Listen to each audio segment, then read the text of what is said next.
Drīz katra latvieša vai pirktākā marka un viens no pirktākajiem droši vien modeļiem Toyota Avensis. Izēles 2-litrīgais 15. gada 6700 un 214 nobraukums.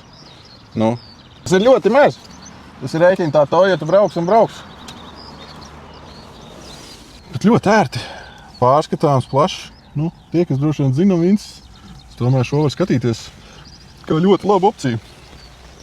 Pasies, kā šitas atverās, kā transformēs. Siltumiņš regulējās ar uz augšu uz leju, grožot.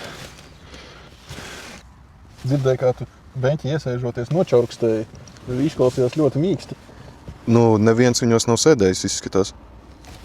Neviens tas paralons apakšā nav necīk saspiedies. Vai arī tie paraloni ir super.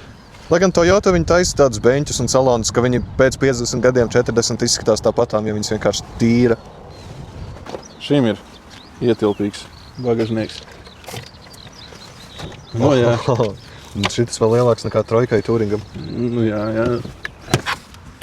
Tā mašīna ir tā, visdrošākā opcija, ko tu vari investēt viņā naudu un rēķināties ar to, ka tev būs auto, kuram nevajadzēs nekādas citas liekas investīcijas nākamos, 10 gadus viegli. Nu, kaut ko, ja mazās apkopas taisīsi. Jā, bet cik viņas izmaksā Toyotai salīdzinoši ar BMW, tur Audi, Mercedes? Nu, noteikti, tā ir pragmātiska izvēle, jā. Tāds ir. Tā ir droša izvēle un par to cenu. Droši cilvēki ir labi cilvēki. Cena ir, man tā liekas, ļoti labi. Pat grūti tā nokomentēt.